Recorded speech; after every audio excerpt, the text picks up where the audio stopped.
Bună, dragilor, și bine ați venit la o nouă citire. Dacă titlul te-a atras, înseamnă că ai aici cu siguranță un mesaj pentru tine. Îți mulțumesc pentru că mă urmărești, îți mulțumesc pentru că mi ești alături. Dacă vrei și tu astfel de citire, te invit oricând cu drag doar pe aplicația de tarot și astrologie Cristina Surpa, disponibilă atât pe iPhone cât și pe Android. Ok, ești aici în așteptarea unui răspuns. Da? Te văd că analizezi foarte mult trecutul. Judecata, spânzuratul, ok, faetonul. Cineva e cu judecata de apoi aici, da? Cineva se pare că a cam greșit, cineva a călcat strâmb, cineva a încălcat regulile. Da? O conexiune văd pentru unii cu zodia pești sau zodia rac. Discutăm și despre o perioadă de transformări profunde. Poate să fie și faptul că după o perioadă de blocaj, după o perioadă de lupte, da, uite, se pare că a venit eliberarea cea mare. Pe de altă parte, este și o perioadă în care parcă, nu știu, stai și culegi roadele muncii tale. Este și o perioadă în care te revezi cu oameni importanți, dar văd aici clar și decizii mari pe care tu le iei în viața ta. Sau pur și simplu este o perioadă în care vocea ta devine mai puternică. Este o perioadă în care se iau decizii, e ca și cum la nivel înalt, da? E ca o întâlnire în familie, în cercul de prieteni, la muncă și aici, da, se iau hotărâri puternice. Da? Însă cred eu că este și o perioadă în care parcă revii la viață. După stagnare. Da? Ziceam de acest 7 de monede, da, în plan personal. Culegi roadele muncii tale, ești într-o perioadă de așteptare. Aștepți un răspuns de la cineva, aștepți ca o relație să crească, aștepți ca cineva să acționeze. În alte cazuri, văd aici și o perioadă în care te concentrezi și asupra trecutului, tocmai pentru a lua de acolo învățămintele necesare. Da? Însă e clar aici o perioadă de așteptare în care ești pus. În continuare avem Împăratul, interesant, o conexiune cu zodia Berbec. Pentru unii dintre voi discutăm și despre o hotărâre, da, importantă în plan personal. Văd aici o conexiune cu un bărbat, cu autoritatea asupra ta. Poate să fie tatăl, un prieten, cineva din familie. Este un personaj foarte hotărât, foarte sigur pe el, care vine în viața ta și care te ajută foarte, foarte mult. Hai să vedem ce este cu această așteptare aici. Unii parcă sunteți prinși pe o moștenire, o bancă, ceva. Așteptarea asta, uite, are legătură poate cu o femeie tânără, da? Are legătură cu o prietenă, cu cineva, da? Însă, văd aici că parcă aștepți un răspuns care ține și de sfera financiară. E cineva care e mereu cu ochii pe tine sau discutăm despre o persoană care cumva își face planuri, da? Vede imaginea de ansamblu a lucrurilor. Ești cu ochii pe cineva. Hai să vedem împăratul ăsta. Împăratul ăsta văd că e fidel, e sigur pe el, e un prieten bun. Împreună cu acest prieten puteți să hotărâți ceva, puteți să stabiliți ceva. Mai văd aici, pentru unii dintre voi, și o conexiune foarte puternică, da? Fie cu o persoană cu uniformă, fie este o persoană care are viața foarte bine organizată, e totul foarte bine pus la punct.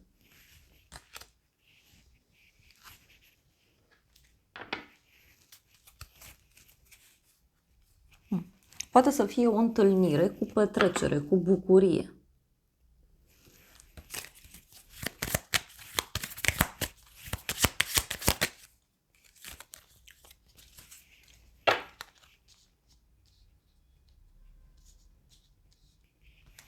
Uite, văd o întâlnire cu acest om.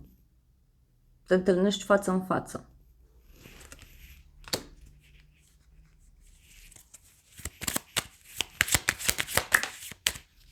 Și avem niște mesaje, da, pe care persoana asta ți le dă.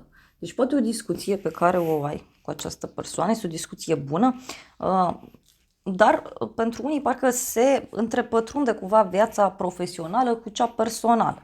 Da, uite, e și o discuție aici legată de ideea de casă, familie, copil, o nouă casă, un nou început. În continuare avem 6 de bâte. Ești într-o perioadă de glorie, da? O perioadă în care ești aplaudat de către oamenii din jur, poate chiar îți faci treaba bine și atunci ești recompensat, atât financiar cât și din punct de vedere al aprecierilor și mai văd de asemenea că ești într-o perioadă în care ai parte de un succes, o victorie. E ceva mare pentru tine. Apoi avem asul de bâte, foarte mult entuziasm, văd aici în legătură cu un nou început, în legătură cu o etapă nouă, în legătură cu o persoană nouă, un nou mod de a acționa.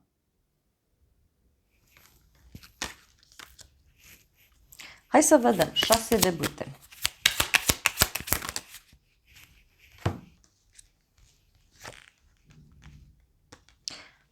Uite, te simți aici ca un fluturaș, da? E ca și cum nici nu-ți dai seama când lucrezi. Pentru unii poate să însemne și o eliberare, o transformare bună, plăcută, legată de muncă, da? Sau legată de rutina ta zilnică. Pentru unii poate să însemne și o eliberare din punct de vedere financiar. Cumva apare o veste care te determină, nu știu, să te simți ușurat, îți cresc aripi, te simți invincibil.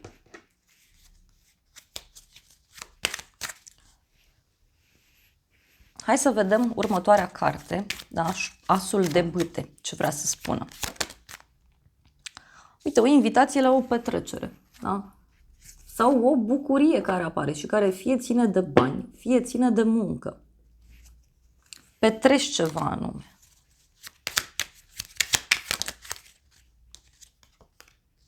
Avem speranță. E ceva ce tu speri foarte mult și se pare că devine realitate, acea speranță. Dar atenție puțin, uite, la o femeie vicleană, e o femeie falsă, e un personaj care nu vede lucrurile foarte clar.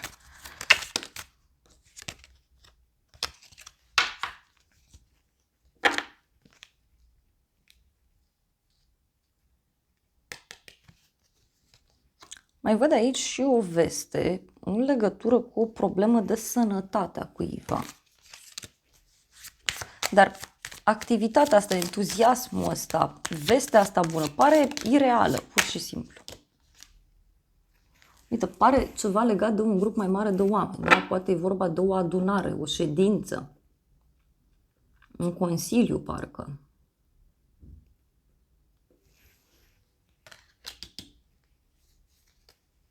Hai să vedem surpriza, da?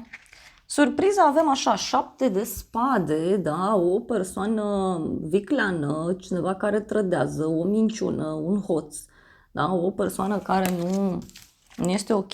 Și apoi avem 3 de bâte.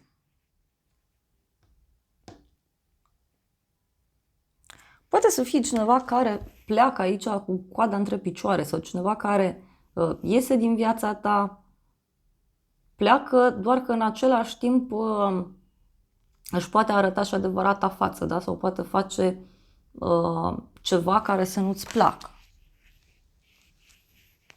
Sau niște minciuni legate de un drum, mai poate să fie. Hai să vedem 7 ăsta de spade. Bani. Deci o persoană tristă, da? Sau cineva care știe bine să negocieze. Avem bani, dragoste, disperare și consolare. Surpriza are legătură cu o persoană care e ca și cum face o scenă aici de gelozie, de disperare, care are legătură și cu dragostea, și cu banii, și cu ideea de încredere.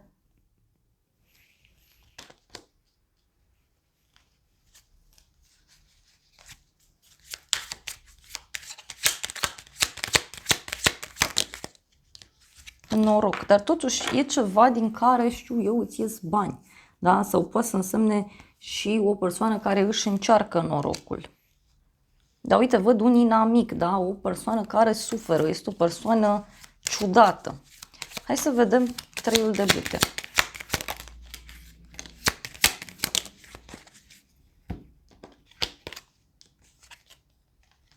Avem o femeie căsătorită, un copil și văduvul. E ca și cum cineva aici pierde ceva. Unii aici puteți să rămâneți surprinși de o persoană, da? Uite, poate împăratul ăsta din plan personal, e un personaj care trece prin niște pierderi sau prin niște schimbări.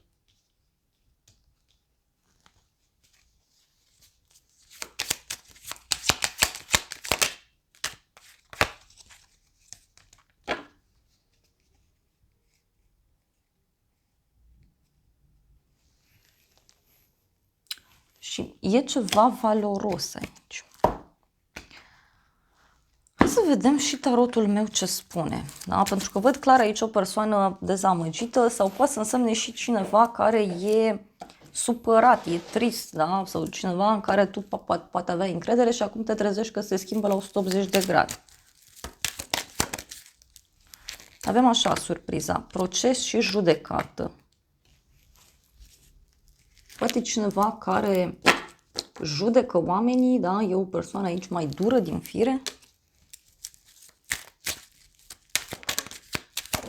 Doar că pentru tine povestea asta mie mi-apare cu un noroc neașteptat în legătură cu o persoană vicleană.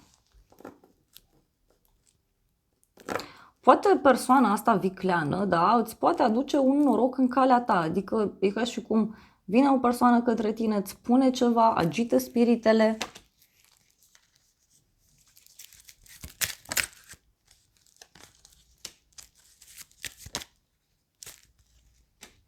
Parcă e o persoană nouă pe care o cunoști și care e înlăcrimată, e supărată.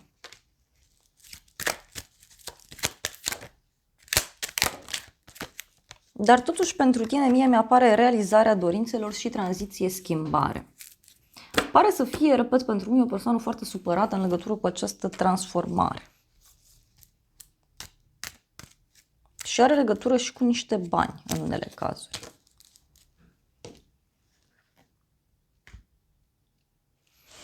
Hai să vedem ce spune și oracolul ăsta. Avem aici o persoană fidelă, este o persoană care ți este alături, cineva care te valorifică, dar în același timp și cineva care te poate vâna, da? Și mai văd aici niște provocări, da? Prin care persoana asta trece.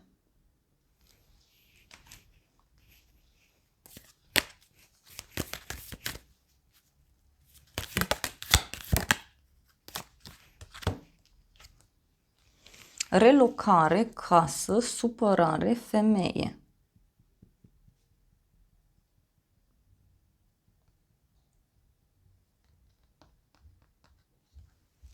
Deci cineva care se mută, cineva care pleacă.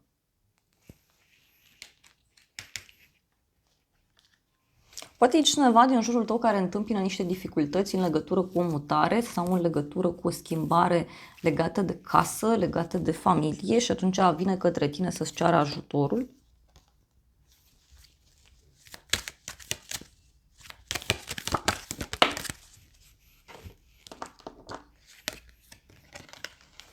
Avem alegere, indecizie, abundență și noroc. Poate veștile astea care apar, da, te determină, nu știu, să fii așa într-o stare de indecizie privind banii, privind încrederea. Da, uite, e vorba de o transformare, da, o poartă care se deschide. Hai să vedem ce spune și acest oracol. Avem așa, frumusețe, iubire, scopul vieții și legături. Ei, deci deci surpriza pentru unii, să știți că poate avea legătură și cu ideea de dragoste, frumusețe, da? Dar și cu ideea de stabilitate. Cineva care are un scop aici în legătură cu o conexiune.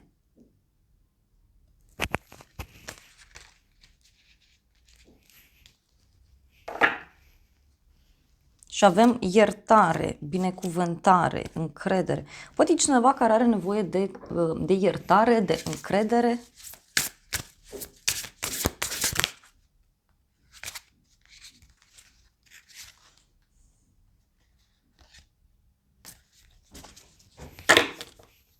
Avem un drum luminos, fertilitate, abundență și noroc.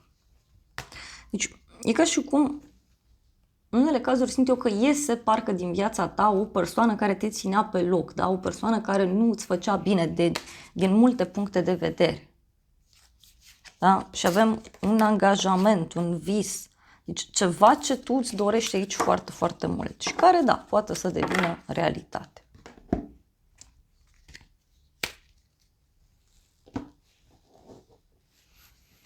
Să vedem și oracolul lunii, ce spune. Avem așa, norocul e de partea ta, o lună nouă în Săgetător. Norocul e de partea ta, dar discutăm și despre niște ajustări care trebuie făcute, da? Niște schimbări.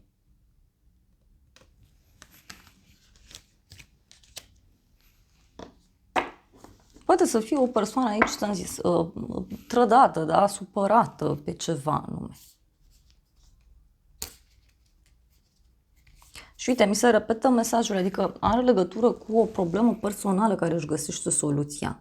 Însă oracolul spune că tu și persoana iubită sunteți în siguranță, pentru că aici e vorba și de un nou început. Hai să vedem oracolul meu ce spune.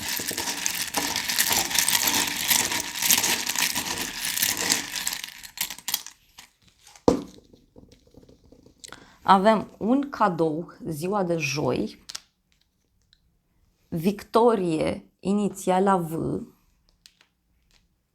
avem o ceartă pe neașteptate, un noroc mare, ziua de luni, spirit, libertate, pentru că cearta asta, nu știu, e norocoasă, da? Sau faptul că persoana asta izbucnește, da? Și spune ce are de spus, îți poate aduce noroc. Și apoi avem așa, te vorbește cineva de bine, luna mai, tehnologie, autenticitate, zodia Vărsător. Mai avem aici cifra 5, zodia Taur, zodia Gemeni. Iar ultimul mesaj e sacralitate pură, te vreau. Poate să fie cineva care își dorește să colaboreze cu tine, da? Sau ideea este că în urma acestei discuții în contradictoriu, în urma acestei explozii, da, prin care cineva trece, văd eu că e cu mare noroc pentru tine. Și ca și cum te eliberezi de ceva anume.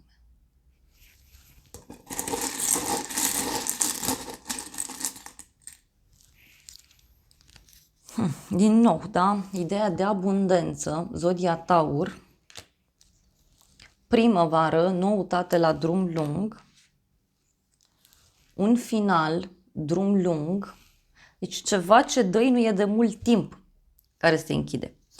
Și avem aici natură, da? Iar ultimul mesaj este putere, pasiune, cifra 8. E ca și cum îți recapeți adevărata energie.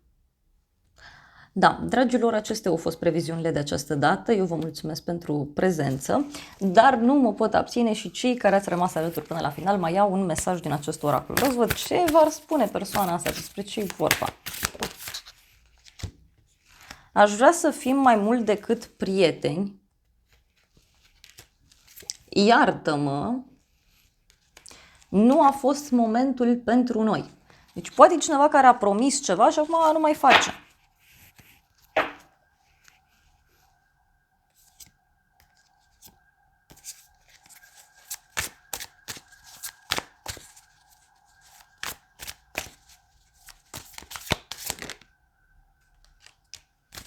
Cineva care își cere iertare pentru că te-a supărat, pentru că te-a rănit.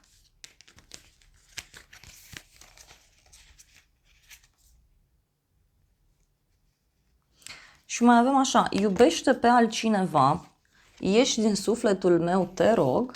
Iar apoi avem, mi-a fost teamă să nu mă părăsești. Da? Deci cuiva căruia a fost teamă să nu vă separați, să nu mai comunicați, să nu mai colaborați, să nu mai fiți împreună. Și cineva care își cere iertare aici. E ca și cum se află ceva. Și mi-a ieșit un mesaj, te iubesc. ultimul mesaj. Interesant. Dragilor, acestea au fost gata previziunile. Vă îmbrățișez cu drag. Vă mulțumesc că mi-ați rămas alături până la final. Vă transmit multe gânduri bune și să ne revedem cu bine și data viitoare.